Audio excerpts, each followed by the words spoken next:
Welcome back to Taekwondo, lesson number 17 on Hwarang Hyung.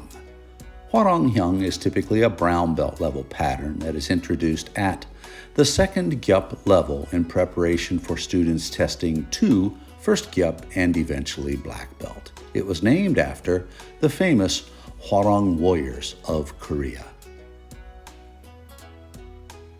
The history and lineage of the Hwarang warriors is interesting.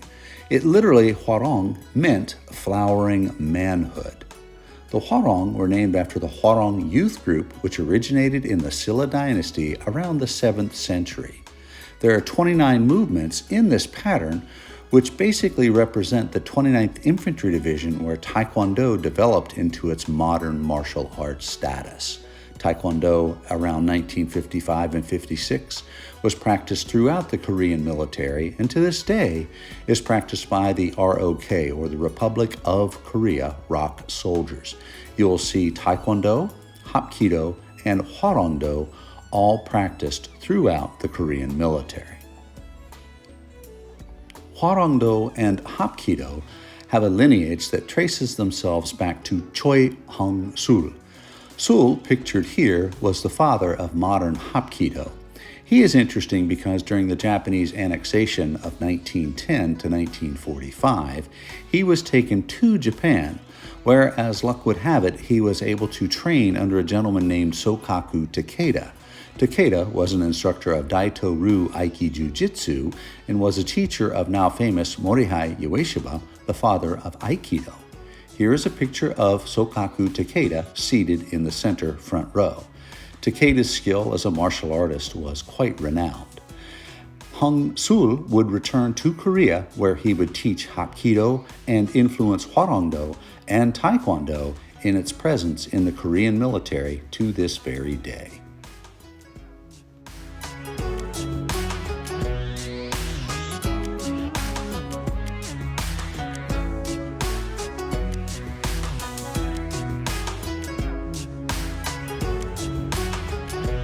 This is then the classical Hwarang Hyung performed.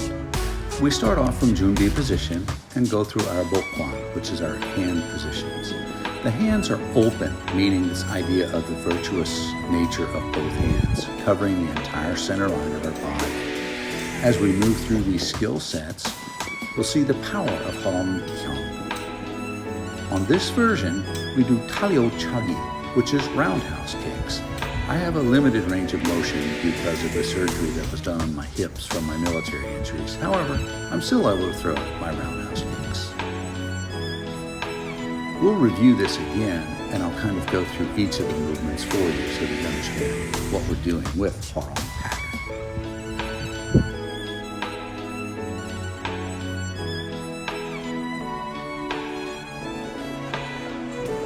We're going to change up and go off at an angle so you can see it from a 45-degree angle. And on this version, I'm going to do our acceptable alternate, which is to do up choppies or snap kicks, as opposed to the classical version of polio choppy roundhouse kicks.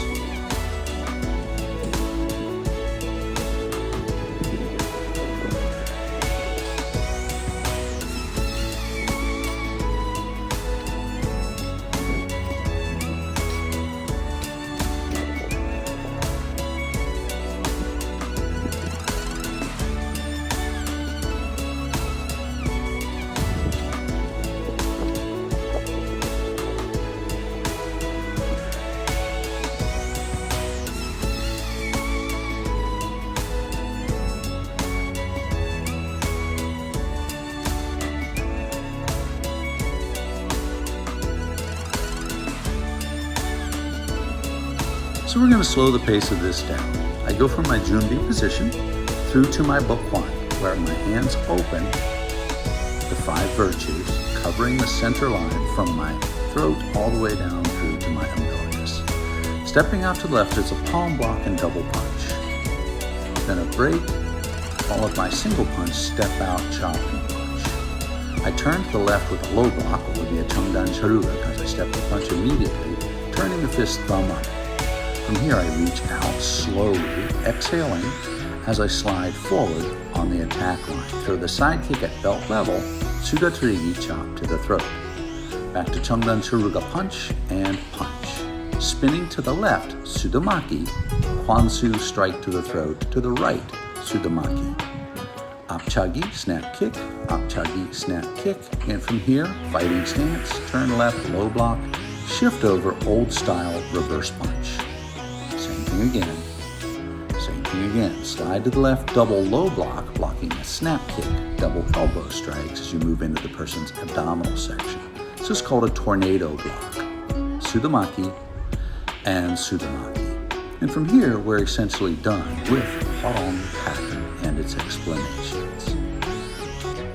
The next Hyung that we'll be doing will be on the next video, which is Chungmu, which will be in preparation for first Q testing and eventually for testing 2 Shodan, or first degree black belt. Guys, thanks for watching Dane Harden Martial Arts on YouTube.